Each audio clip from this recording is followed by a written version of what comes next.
بسم اللہ الرحمن الرحیم۔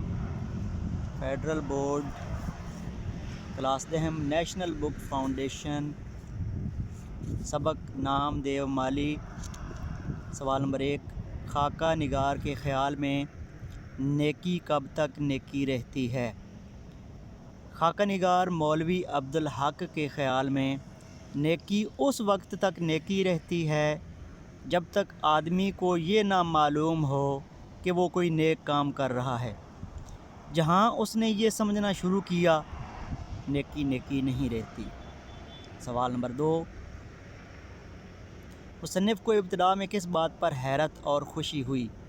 مصنف مولوی عبدالحق کو نام دیو مالی کی بعض حرکتیں دیکھ کر تعجب ہوتا۔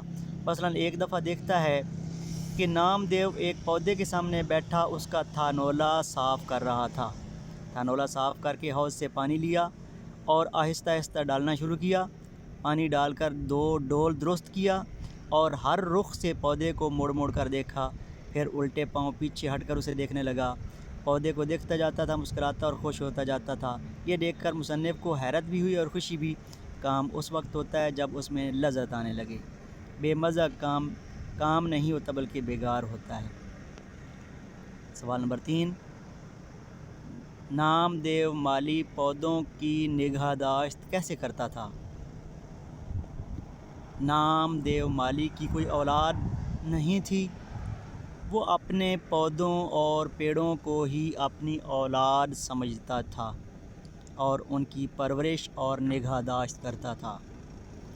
سوال نمبر 4، خاکہ نگار نے نام دیو کو کس بنا پر نیک اور بڑا آدمی کہا؟ خاکہ نگار مولوی عبدالحق کہتا ہے کہ جب کبھی مجھے نام دیو کا خیال آتا ہے تو میں سوچتا ہوں کہ نیکی کیا ہے اور بڑا آدمی کسے کہتے ہیں۔ ہر شخص میں قدرت نے کوئی نہ کوئی صلاحیت رکھی ہے۔ اس صلاحیت کو درجہ کمال تک پہنچانے میں ساری نیکی اور بڑائی ہے۔ سوال نمبر 5، قحط کے دنوں میں نام دیو کا چمن کیسے ہرا بھرا رہتا تھا؟ ایک سال بارش بہت کم ہوئی، کنوؤں اور باولیوں میں پانی برائے نام رہ گیا، باغ پر آفت ٹوٹ پڑی، بہت سے پودے اور پیڑ تلف ہو گئے تھے، جو بچ رہے وہ ایسے نڈھال اور مرجھائے ہوئے تھے جیسے دق کے مریض۔ لیکن نام دیو مالی کا چمن ہرا بھرا تھا اور وہ دور دور سے ایک گھڑا پانی کا سر پر اٹھا کر لاتا اور پودوں کو سینچتا۔ یہ وہ وقت تھا کہ قحط نے لوگوں کے اوسان خطا کر رکھے تھے اور انہیں پینے کو پانی مشکل سے میسر آتا تھا، مگر خدا کا یہ بندہ کہیں نہ کہیں سے پانی لے ہی آتا اور اپنے پودوں کی پیاس بجھاتا۔ سوال نمبر 6، نام دیو مالی کی موت کس طرح واقع ہوئی؟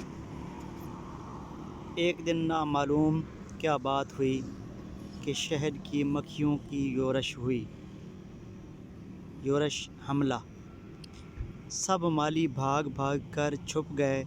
نام دیو مالی کو خبر بھی نہ ہوئی کہ کیا ہو رہا ہے۔ وہ اپنے کام میں لگا رہا۔ اسے کیا معلوم تھا کہ قضا اس کے سر پر کھیل رہی ہے۔ مکھیوں کا ایک غضبناک جھلڑ اس پر ٹوٹ پڑا، اتنا کاٹا کہ وہ بے دم ہو گیا اور آخر اسی میں جان دے دی۔ سوال نمبر 7، جو کہ اس سبق کا آخری سوال ہے، ڈاکٹر سید سراج الحسن کن اوصاف کے باعث نام دیو مالی کے قدردان تھے؟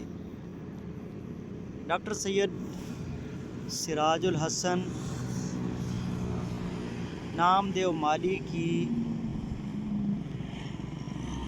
3 خوبیوں کی وجہ سے اس کے قدردان تھے۔ ایک تو یہ تھی کہ وہ اپنے کام سے لگاؤ رکھتا تھا اس کو اپنے کام سے لگن تھی اور وہ اپنا کام سخت محنت سے کرتا تھا۔ باقی مالی تو ادھر ادھر بیٹھ جاتے تھے سستانے کے لیے، لیکن نامدیو مالی ہمیشہ کام میں مگن رہتا تھا، سخت محنت سے کام کرتا تھا اور اس کے اندر دیانتداری موجود تھی۔ تو یہ 3 اوصاف تھے جن کی وجہ سے ڈاکٹر سید سراج الحسن نامدیو مالی کی قدر کرتے تھے اور اس کو قدر کی نگاہ سے دیکھتے تھے۔ ڈیئر اسٹوڈنٹس، آپ سے گزارش ہے کہ میرا چینل سبسکرائب کریں، آپ تک تمام اسباق کی مشقیں انشاءاللہ پہنچاؤں گا۔ بہت شکریہ۔